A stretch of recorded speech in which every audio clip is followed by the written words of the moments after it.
po niya. Okay, so nandiyan na po. May mukha na po. May mukha na. Okay. So good evening po sa inyo, Mr. Kaloy.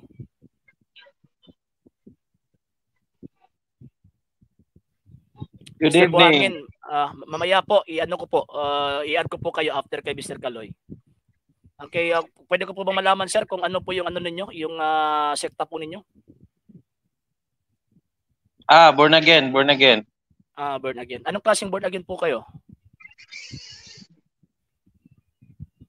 Basta born again Christian. Close the door, please. Close the door. Ano? Sige, sige. Basta born again Christian. Pastor po ba kayo? Ano po? Pastor po ba kayo? Hindi po, hindi. So ano po yung may paglilingkod ko po sa inyo? Question lang po, question. Sige po. Kasi yung team nyo po is, ano po yung team nyo tonight? Hindi po magkapareha yung rebulto ng mga santo at mga Diyos-Diyusan. Yan po yung tema ko po ngayon. Okay. So, the burden of proof po ay sa inyo. So, how will you explain po na hindi magkaiba ang Diyos-Diyosan na tinutukoy sa Old Testament at sa idol worship, or in my belief na you are an idol worshiper, Catholic is an idol worshiper. So, how ano po will business po ninyo? Teka po muna, before po kayo magpapatuloy, so, di ba sabi nyo, ang burden of proof, doon po yan naglalay sa nag-a-allege. Ina-allege nyo po kami na kami po yung mga idol worshiper. Ano po business po ninyo? Sige, pakita. May aklat katolika po ba kayo na sinasabi na ang sinasamba namin mga idols? I-change ko na lang po yung question. So, ganito po yung question para paano po pinagkaiba yung idol worship sa Old Testament sa gawain ng Katoliko na pag maybe say respect or bowing down or kneeling down sa mga santo? Okay. So, actually, in-explain ko na po ito kanina, pero yun, ibabalik ko pong explanation para po sa inyo. Ang malaging pagkakaiba po na pinaka number one, kasi magiging idol po ang isang bagay o isang rebulto kung kinikilala po yan ng isang tao o isang relihiyon na ang rebultong yan bilang Diyos. Kaya nga Isaiah chapter 40 at chapter 44 verse 17 at Exodus chapter 32 verse 4 na kinikilala po nila ang mga bagay na yan bilang Diyos. So kaya nga po nagpatira pa po sila, ino-offeran po nila ng mga bagay na gusto po nilang ma-offeran po ito. Bakit po? Kasi kinikilala po nila na Diyos po ito. Ang Iglesia Katolika Apostolika Romana, based sa katuruan ng Simbahang Katolika, dineclare po ito sa Second Council of Nicaea and the Council of Trent, wala po kaming kinikilala na mga rebulto na Diyos. Kaya nga po nagdadasal po kami, Ama namin, sumasalangit ka. Hindi namin sinasabi, Ama namin, nandyan ka sa rebulto. Para sasabihin na ang mga rebulto ay mga Diyos namin. Para magiging Diyos-Diyusan po itong mga rebultong ito. Number 2, yung mga Diyos-Diyusan po kasi nagre-represent po ito ng mga bagay na hindi totoo. So, ibig pong sabihin, or sa makatwid, yung makinikilala po nila sa Old Testament na sinasabi nilang Diyos po nila yun, hindi po ito totoo. Na Diyos kasi may totoong Diyos po eh. Sa amin, itong mga rebulto po namin, nagre-represent po ito ng totoo. Hindi po totoong Diyos, kung hindi totoong mga santo na may malaking connection po sa Panginoong Diyos. Nang dahil po sa Panginoong Diyos, nagiging santo po sila. Kasi ang source ng kabanalan, ang source ng sanctity, ang Diyos po mismo eh. So kaya nga magkaiba po ang mga Diyos-Diyusan at itong tinatawag na mga imahen ng mga santo. Bakit po? Kasi ang mga santo, hindi po sila mga Diyos. Kaya nga itong mga imahen na ito, ang tawag po namin dito, imahen ng mga santo, hindi imahen ng mga Diyos. Kasi ang pinaniniwalaan ng Iglesia Katolika, now this is the Catholic faith, we worship one God, hindi many gods, para magiging Diyos-Diyusan po ito. So yan po yung pagkakaiba. Next question. Okay, naintindihan ko po. Yung pinaka-point is you don't acknowledge them as God. But kung sa Old Testament, yung pagbabasihan natin, hindi po consistent kung ano pong aksyon ng Catholic sa Old Testament. We have, meron doon tayong si Moses, we have great heroes of faith like Abraham, Moses, and different prophets, Isaiah, Jeremiah, pero never I never read na ni minsan yung mga Israelites gumawa ng kahit na anong image nila, superheroes of faith sila, na same sa ginagawa ng Katoliko ngayon. So like for example, sa time ni Isaiah, wala naman silang kahit picture ni Moses or image ni Moses para bilang mediator towards God. So parang hindi siya consistent from the beginning ba? Yun yung pinaka-question ko. So paano Kasi nangyari kung until sa time ni Christ, we have Luke, Matthew, Mark, hindi sila even the image of Moses na thousands of years before them. So pagdating nung Katoliko, nagkaroon bigla, like nagkaroon na ng face ni Matthew, Peter. So how about Peter having the face of Moses or Isaiah or Jeremiah? So ito po yung tinatawag na sagot ko. So sa Old Testament, wala po tayong letra por letrang mabasa. Kasi kami mga Katoliko, hindi po kami kagaya ng mga hindi Katoliko na sula eskriptura.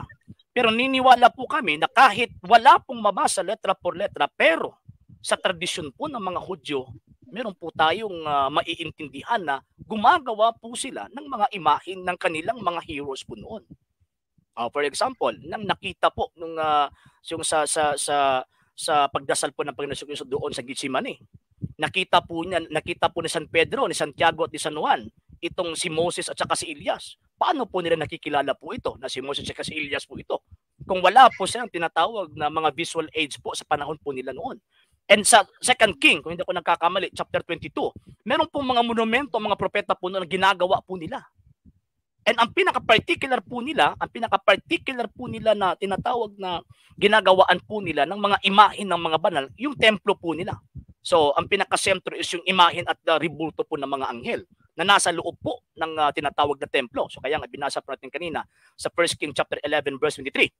Nasa loob po ng templo, 15 feet yung taas ng ribulto na nilagay po doon ni Moses. So, ang point po rito, ang punto po rito, kung sa Old Testament hindi pinagbawalan ng Diyos, kahit hindi po inutos ng Diyos na gumawa ka, pero ginawa po nila, kung hindi pinagbawalan po ng Diyos yung Old Testament na gumawa ng mga ribulto ng mga banal o ribulto ng kanilang mga heroes, implicitly implied, ribulto ng mga heroes, how much more sa bagong tipan, lalo na sa imahe ng Panginoon Jesucristo at ng mahal na Birheng Maria. So ngayon, paano naman natin makikilala na ito yung totoong imahe ng Panginoong Jesucristo at totoong imahe ng mga santo po noon? Bakit po? Kasi kilala po kasi ng Iglesia Katolika ang Panginoong Jesucristo at ang mahal na Birhen at ang mga santo sa first 300 years. So kung makikita po natin, kung titingnan po natin ang mga katakomba, kahit na yung mga experts, mga exegetes ng mga Protestante, yung mga katakomba, mga around 1st, 2nd, 3rd hanggang sa 6th century na doon nagtatago po yung tinatawag na mga Kristiyano po noon, meron po silang mga imahin ng Panginoong Jesucristo. So, bakit po namin kilala? Kasi ang Simbahang Katolika nakasama po ng Panginoong Jesucristo for 3 years. Nakasama po niya at tinuruan po niya yung mga apostol at kilala po nila kung sino ang Panginoong Jesucristo. Kung sino po yung mga apostol at kilala po nila, kasi naging tao po ito Buhay pa nga yung imahe ni Julius Caesar, buhay pa nga yung imahe ni Alexander the Great. How much more sa imahe ng Panginoong Jesucristo na doon po nila ipininta doon sa mga katakomba. So yan po yung sagot ko po. And magkaiba po kami. Bakit po? Kasi yung mga sa Old Testament po kasi meron silang mga images. Meron po silang mga images kasi sa panahon na yun is wala pang sanctification kumbaga. Pero perfection, pero sanctification wala pa kasi wala pang Panginoong Jesucristo Ang sanctification nang dumating po ang Panginoon sa pamamagitan po ng kanyang dugo. So diyan na po nagsimula yung pagkilala po namin sa mga heroes of our faith. And yan po yung ginagawa ng 1st, 2nd, and the 3rd century Christians. Next question. May comment, may konting comment lang ako sa sinabi mo. Totoo po naman na may mga monument, mga picture or mga ribulto sa Old Testament. But ang pinaka gusto kong idein is iba yung context ng Old Testament sa Catholic ngayon. So yung ibig sabihin ko ba, they do not kneel, they do not have feast on that monument or on that pangalan ng tao. So for example, example Hindi lang po. natin si Moses and si Peter. Ah, Wala naman excuse me, sir. po. Excuse me, sir. Wala po kaming pinagpipistahan ng mga imahen. Wala po. Ginagamit lang po namin ang mga imahen ang mga imahen sa panahon ng fiesta kasi nagre-represent po ito sa personang pinipiestahan po namin. Okay. Yan po yung problema po kasi, sir, eh. Kasi ang nasa isip po ninyo, pag sinasabi mga Katoliko nakaharap doon magdasal nagdadasal nakaharap sa larawan, ang nasa isip po ninyo larawan yung dinadasalan namin, hindi po. Kaya nga po ang sinasabi namin, for example, Holy Mary, Mother of God, pray for us. Hindi namin sinasabi na I will pray for you or I will worship you. Hindi po. Hindi po namin sinasabi na image of the Blessed Virgin Mary, I will worship you. Hindi po. So, iba po kasi yung yung nasa isip po ninyo at sa turo ng Iglesia Katolika eh. Yan po yung katuruan po namin, yan po pananampalataya namin. Sa nung galing din kasi ako sa Catholic, so may nalalaman din ako. Nalalaman ko rin sa from my past Bisaya po ba kayo, sir? Bisaya. Sige, pag Bisaya na lang, Bisaya. Maglisod ko. Kana laging sa past na religion, moingon man nga, for example, moingon, kini nga baboy, ako ning ipahinungod ni Senyor. For example, Senyor Santo Niño.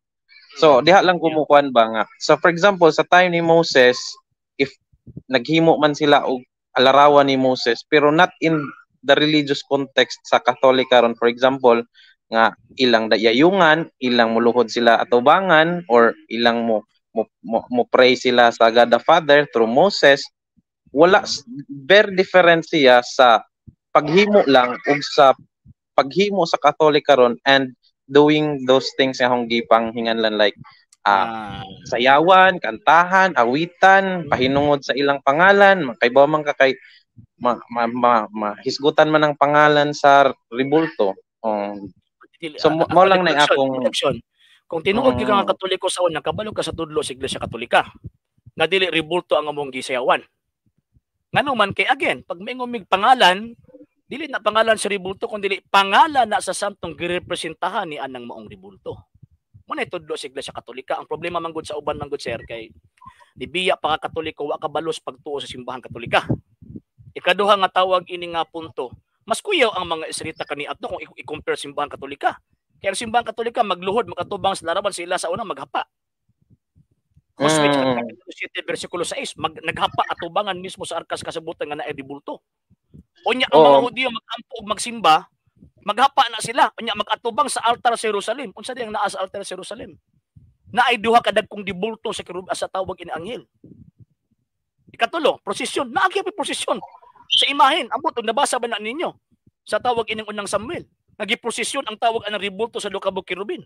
Ni nagsayo-sayo pas David. So, kung nahitabo na kaniadto so nakaron nga ang giposisyon namo imahen ni Ginoong Jesucristo. Grabe maganig daig nila sa Dios nga gibit-bit ang larawan sa itawag ining imahen sa anghel. Oh, how much more sa larawang Kristo? Wala magani mo problema sa tawag anang imahen sa mga kerubin. Giproblemahan na noon ninyo ang tawag ining imahen ni Ginoong Jesucristo nga giposisyon. Dili ba? So, pasabot kung mingon ka nga tawag ining kanang dako kayong tawag anang kaliinan, masubra pa kaniadto kung itandi nimo karon. Masubra pa kaniadto kaysa una di gipahikapan ang larawan kay kung pahikapan no patsyon ka. Karon pahikapan na. Nga naman kay naa naman ang Kristo, naa naman sa gihimo nga tawag ining grasya nga gihatag niya sa gitawag og sa mga tao. Pero ang question din rebulto ba gyud among gisimba kay mahimo man ang bawal, mahimo man ang gitawag og bawal ng maong butanga kung gisimba namo na isip Dios. Wala mahimo magbutang-butang kita sa atong isig katawo sa butang nga tawag anang atuang gisulti nga wa din niya gihimo. Di ba ingon siguro sa San Juan Kapitulo 7 versikulo 24-25 kung maghukom mo hukmin ninyo ang tawag ining butang subay sa inyong kanang insaktong sudan, ayaw ninyo hukmi subay lang sa inyo makita. Ang ginagamit mo ninyo karon subay sa inyo nakita lang pero wala ninyo gitan-aw kung unsa ang naglimin nga rason nganong nagfiesta. Larawan mga piestahan mo batag gikorita ka ganina. Dili larawan ang gipistahan. Pero ano na may larawan? Kaya gigamit namo na isip representasyon sa persona nga mo ang gipistahan. Kaya ang fiesta para man sa person, dili man na para sa butang. Next question. Last comment lang na ako. sa katong usa ko mo another question. Mm-mm. Sa Old Testament is purely gisugo man gyud sila sa Dios. Himuha kining kirubin, kining dagway sa kirubin, sa katong nasa altar, di ba? Tinuod man gyud nga gisugo sila. Katong Pero templo di ay. sa Ito pa. mm, Katong templo di ay. Kisugo din Solomon adto nga maghimo ka kirubin po dito.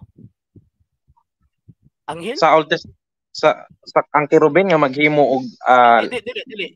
Ang katong sa arka sa kasabutan, ang arka sa gisugo. kasabutan gisugo sa Dios. Okay, Oh, granting to. matoy lang gi prosesyon. Okay. Okay, posisyon to. Katong tawag anang imahin nga or rebulto nga 15 feet ang kataas niya nga naa sulod sa templo. Gisugo to sa Dios? Gisugo ba si Moises kinsay naghimo si Moises? Si Solomon, sorry. Bisan gani si Moises. Si Moises ang gisugo pero ang nibuhat si Bezalel. Mo na tumatan dili si Moises ang nihimo kasi si Moises di man kabalo. Ang kabalo si Bezalel man. Oh, dito kang Solomon, gisugo ba ni Solomon nga man. So ang buti pasabot naa na ang sugo. Okay sa Dios, walay problema ang Dios. Basta anang maong mga butanga nagrepresent na sa iya. Pero kung buhaton ng maong mga butanga ilong Dios, yata magka problema. Og wala nagibuhat sa Iglesia Katolika, Apostolika Romana. So mo na mo pagtuo kay ako nahon na magud nagisugo man gud to. Kung ato ang sakyan ang tawag kanang kanang argumento, ang napulo ka sugo, ang gisugo ra si Moises Serpod. Ano mag-apil-apil man ta? Kung ato ang tan-awon ang konteksto ha, ang napulo ka sugo ang gisugo si Moises Serpod. Kung imong tan-awon ang konteksto verse 1 hangtod sa 5, ako ang Ginoong Dios nga nagkuha gikan kanyo sa Ehipto. So ang particular nga gisugo nga ayaw paghimog mga Dios, tawag ining mga Israelita. Pero nganong giapil man ta? Nganong giapil man ang simbahang Katoliko? Ngano mga katong nga sugo moral loto. Kato siya nga sugo. Same pud sa pagbuhat sa gitawag og imahen. Ngano man ka nagrepresentar to sa gitawag og kining presensya sa Dios. Bisag asa tong maong gitawag imahina naa ditong presensya sa Dios. Muna ang templo sa Dios kaniadto bisag pagwala gisugo sa Dios nga maghimo ka aning ribulto dako kayo. Gibuhat nila ngano man kay pagpadayag na sa presensya sa Dios. Mura ba og kuan ba? Mura ba ka nang replika ba kumbaga? Replika ba? Ang, na sa mga Testamento. ang akong pangutana, ang context sa paggibuhat ninyo sa ribulto karon, maulang basad ang gibuhat sa panahon ni Solomon sa Kerubin. Yes. Mao gihapon. Nga dili iluhong Dios. Magsimba ngadto sa Dios direkta kay siyempre magsimba. Subay man sa tawag ining espiritu og kamatuoran pero naa nang mga ribulto sulod sa among simbahan pero di ribulto ang gisimba. Same sa panahon ni Solomon. Nga ang mga Israelita moadto didto magsimba sa templo pero wala pa nagpasabot nga ribulto ilang gisimba. Pagpadayag lang na sa proseso sa Dios mao pud ang mga ribulto namo karon. Kaniadto ang mga sinugo sa Dios pag magpadala siyang mensahe kato mga kerubin tubit 12:12. Sa Bagong Testamento ang gisugo sa Dios mga apostol sa mga disipulo kato nagpakamatay sa pagto mo nagibutan na mo sulod sa among simbahan. Kay mao man na ang mga bag-ong anghel sa karon nga panahon kanang mga gisugo sa Dios sa pagwali pagpakamatay tungod sa pagtuo. Hello, mayong nawala ni Pilit ang imong kuan. Okay, tagaan lang ka questions na lang. Last question na lang, bro. Out mo basa sa ko sa Google sa bersikulo niya. Akong ipangutana nimo. Unsang setas? Mao nang mopilit siya sa Roma 1. Pwede ba nimo makuhan sa screen, bro? Di na ko makuan. Sige, basa lang. Kaya nagsunod po ko Biblia diri. Sige, Roma 1:23. 25. Kana bro. Sige. Mingon ang pulong sa Roma nga ila hinong gipulihan ang dili mamatay nga dagway, paraphrasing, dili mamatay nga dagway sa Dios sa mga kinulit nga sama sa dagway sa mananap ug sama sa dagway sa tao. So wala ba ta ma-appeal ana nga bersikulo nga kita mismo nga tao naghimo hinon tao kinulit nga sama sa dagway sa mananap, wa man ta magbuhat anang mananap, pero diri ta maygo sa tao nga naghimo taog mga dagway sa tao. Palihog kog tubag. Okay. Kanang Roma Kapitulo 1 bersikulo 23 hangtod sa gitawag og sa 25 wala gyud maigo ang Katoliko ana. Nga naman una wala man namo giilisan ang Dios. Kung unsa to gituuhan nga Dios sa mga apostol o gituuhan ni Kristo nga gitudlo sa iyang simbahan mo na among gituuhan. Mabita ang quikomque, ang tawag anang profession of faith nga gidawat from the 1st, 2nd, ug 3rd century. Now this is the Catholic faith. We worship one God. So kanang giingon ni San Pablo na giilisan nila ang Dios, di may ang Katoliko anak kay ang Dios ang giilan San Pablo mo nang Dios giila simbahang Katolika. Number 2 nga tawag anang punto. Ang gisulatan ni San Pablo ang Roma. Katong mga magtotoo sa mga taga Roma. Nga naman kay sa tawag anang sa 1st century, tawag ining Christians, ang majority religion anang panahon pagan, mga pagano. Ang Roman Empire, dili Romano Katoliko. Kay ang Romano Katoliko nidaog ang simbahang Katolika after 3rd century na. So buti pa sabot pagsulti ni San Pablo nga kay giilisan Manila ang Dios sa tawag ini mga kinulit nga tawag ini mga butang mga imahen. Refer dito sa mga Diyos-Diyosan sa mga Romano. Sa Romanong Imperyo dili Romano Katoliko. Kay kana nga panahon di pa man sila makabuhat og dibulto nga panahon kay persecuted man sila. Pero ang katakomba mo to kung yung ganina tanawa, i-research na ang katakom sa early Christians na ay gitawag og mga imahen. So kanang ging ni San Pablo kay giilisan nila ni ani mga larawan na refer na didto sa gitawag og paganong imperyo, kay ang paganong imperyo naa sila mga larawan, mga dibulto sa ilahang gitawag og mga Diyos-Diyosan. Ug wala na sa simbahang Katolika kay ang ribulto nga na sa simbahang Katolika mga imahen man ni Ginoong Jesucristo. Sa mahal nga birin og sa gitawag mga santo wala mi imahen sa kwan, wala mi imahen sa gitawag og mga Diyos-Diyosan sa gitudlo sa Romanong Imperyo. Okay? Daghang salamat bro, daghang salamat. Okay, salamat kayo, salamat. Salamat sa pagbisita, salamat sa pagbisita. Okay, so yun. Maraming salamat po na sa pagpasok and Mr. Buhangin Castillo mamaya siguro mga 10:30.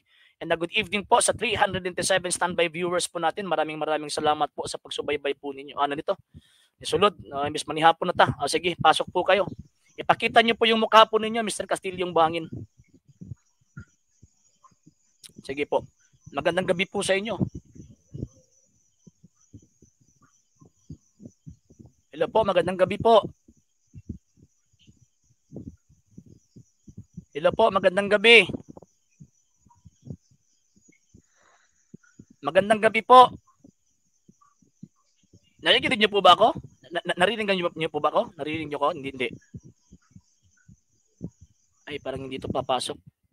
Hello po, magandang gabi. Ano po may paglilingkod namin sa inyo?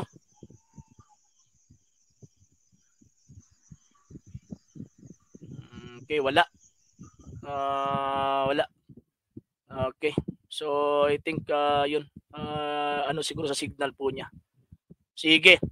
So, yun. So, hindi pa po nakapag-follow sa mga page po natin. I-follow nyo po yung mga page po natin. RJ Roland Sendo II TV, Apoloya Punter Community page, and Kuya Apologist TV page. And pwede po kayo mag-send po dyan ng Facebook stars. And also sa atin po mga channels, Dalay Catholic, Apologist International Official, RJ Sendo II TV, and sa atin pong Kuya Apologist TV. Pwede po kayo mag-send po dyan ng super stickers, super chats, and the super thanks. And yun, sa mga Katoliko na nandito na gusto pong tumulong at sumuporta sa programa po natin, pwede po nyo ipadalang tulong po ninyo sa pamamagitan po ng ating mga account numbers. Na din po yung mga screens, yung tumatakbong informations. And also, pwede rin po kayo mag-send po ng message po sa ating pong page kung via remittance po yung pagpadala po ninyo. Maraming salamat po. And yun, announcement by this week po, mag-distribute po tayo ng mga school supplies sa mga bata, pero yung teacher na po natin yung kasi ang teacher po kasi ang mas may alam kung yung mga bata na pumapasok ay meron pong mga gamit o wala. And meron na po tayong mga pinili na mga bata na yun, alam po natin na talagang kapos po sila sa pagbili ng mga school supplies. So yan po, by this week po natin mabigay po natin. Okay, ito, nandyan po. Mr. Castillo Buhangin, good evening po. Ayun, nawala na naman. Okay, sige, wala na Okay, mamaya po, 10:30, balik na lang po kayo, Mr. Castillo Buhangin ha. Mamaya po, 10:30. Okay, so yun. Tapos na po tayo nag-pray. Okay, sa ngalan po ng pwersa ng TV Apoloya Punter Gomento, sa Mr. Talio Julie. Kapag ba sinabing bawal bawal o hindi. Yung mga Diyos-Diyosan, bawal po yun, pero sa mga santo, hindi po. Okay, sa ngalan po na buong persa ng TV Apologia Punturgamento na pinangungunahan po ng Dalay Catholic Apologists International, Ma'am Riza Mamungan, maraming salamat po. At sa lahat po ng mga Katolikong sumusuporta, tumutulong at sumusubaybay sa mga sa programa pong ito po yung lingkod, ang kapatid sa pananampalatayang Katolika, Sir R.J. Seno, pansamantala magpapaalam po sa inyo. At yun, Mr. Randy Oyod, tinakil ko na po yan kanina. Balik po tayo mamaya at 10:30. At ako po ay magsasabing Ecclesiam Servire et Fidem Catholicam Defendere. Magandang gabi po siyang lahat. Ave Maria, Viva Cristo Rey.